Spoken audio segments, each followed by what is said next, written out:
Lottery എന്തുകൊണ്ടാണ് പരിശുദ്ധ ഇസ്ലാം പാടില്ലെന്ന് പറയുന്നത്? അതിന് ലോകത്ത് ഇങ്ങനെ പറയാൻ ധൈര്യം ഉണ്ടോ എന്നൊക്കെ ചോദിക്കും. പറഞ്ഞുകൊണ്ടേയിരിക്കും.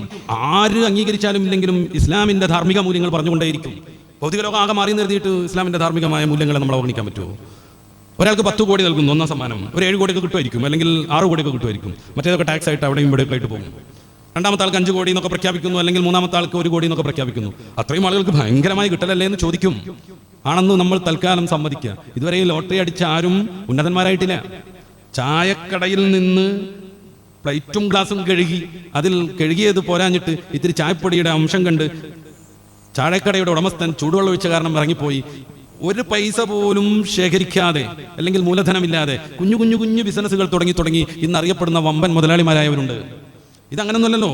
10 കോടി ഒന്നിച്ച് കിട്ടല്ലേ, അല്ലെങ്കിൽ 25 കോടി പ്രഖ്യാപിക്കുന്ന ഓണം ബമ്പറിൽ നിന്നൊക്കെ അവർക്ക് ഏകദേശം ഒരു 10-17 കോടി ഒന്നിച്ച് കിട്ടല്ലേ. എന്നിട്ട് എന്താണ് അത്തരം ആളുകളൊന്നും പിന്നീട് ഒരു യൂസുഫ് അലിക്കയായി മാറാത്തത്? എന്തുകൊണ്ടാണ് അവർ RP പിള്ളയായി മാറാത്തത്?